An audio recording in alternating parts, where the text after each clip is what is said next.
تعرفوا أنت بتسمعني الآن في خوارزمية بالعالم ممكن تقرر إنك هدف لمجرد إنك غيرت جروب الواتساب، أو لأنك سكنت ببيت كان في شخص مشبوه قبل 5 سنوات. الماكينة هي اللي صارت تدير المشهد. انسى أفلام الخيال العلمي، واليوم بدنا نحكي عن عصر الاغتيالات بالريموت. اليوم الحقيقة راح توجع كثير، لأنها ببساطة بطلت بإيد البشر.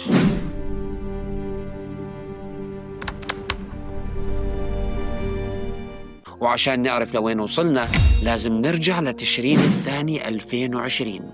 بوسط طريق سريع بإيران انقتل محسن فخري زادة، كبير العلماء النوويين الإيرانيين. العملية تمت برشاش آلي مدار بالأقمار الصناعية ومزود بذكاء اصطناعي للتعرف على الوجوه. الروبوت حدد وجه زادة مظبوط وضرب 13 رصاصة بدقة خوارزمية. وعشان تعرف هاي الدقة، زوجة هذا العالم كانت قاعدة بجنبه بالسيارة وما انخدشت ولا خدش. وهاي كانت الرسالة الأولى، إنه الآلة صار عندها عقل يسحب الزناد. واليوم وإحنا منشوف اللي بيصير بين إيران وأمريكا، لازم نفهم إنه هذا الصراع مش بس صواريخ ومدافع. هاي الحرب كشفت إنه بنك الأهداف اللي بتضربه أمريكا بالمنطقة ما بتحضر بورقة وقلم. التقارير بتحكي إنه الأنظمة اللي جربتها إسرائيل زي لافندر اللي راح نحكي عنه كمان شوي، صار اليوم جزء أساسي من غرفة العمليات المشتركة. الذكاء الاصطناعي صار هو اللي برسم الخريطة وبيحلل تحركات القادة وبراقب الاتصالات وبيحدد نقطة الصفر للضربة اللي جاي. إحنا بنحكي عن حرب برمجيات الموت فيها بضغطة زر من قارة ثانية. والسؤال اللي أكيد خطر ببالك الآن، مين العقل اللي صمم هاي الأنظمة؟ لافندر صناعة النخبة بالوحدة 8200 وحدة الاستخبارات العسكرية بجيش أولاد الكلب، اللي بضم أذكى المهندسين والمطورين. والصدمة إنه هاي الخوارزميات محتاجة قوة معالجة جبارة، وهون بيجي دور شركات تكنولوجيا عالمية مثل جوجل وأمازون من خلال مشروع نيمبوس. هذا العقد اللي بسببه استقال مئات الموظفين بهاي الشركات لأنهم رفضوا يكونوا جزء من تحالف التكنولوجيا والدم.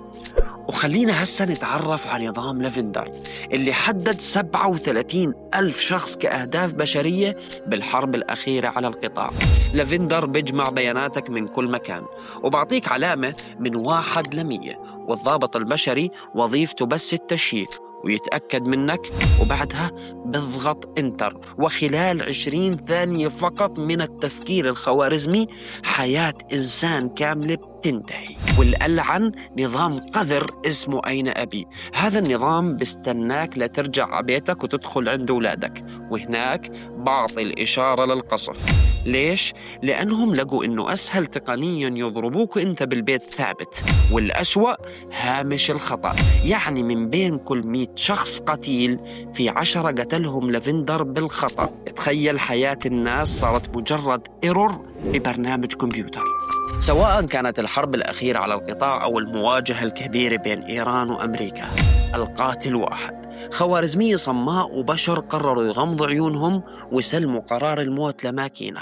وبتعرف شو الفرق الوحيد بينك وبين الهدف اللي جاي بجدول لافندر؟ إنه الخوارزمية لسه ما خلصت تحليل بياناتك. اللي حكيناه اليوم مش مجرد معلومات، هو اعترافات موثقة بشكل رسمي زلزلت العالم بال2024. وتذكر دائما إنه الخوارزمية ما بتعرف تكره، وبنفس الوقت ما عندها رحمة. اليوم بالغرفة 204 منفتح الباب على عالم صار عبارة عن سيرفر كبير، وانت فيه مجرد نقطة بيانات تستنى ضغط الديليت. كنت معكم شرف عيد، بشوفكم إن شاء الله بفيديوهات قادمة. سلام.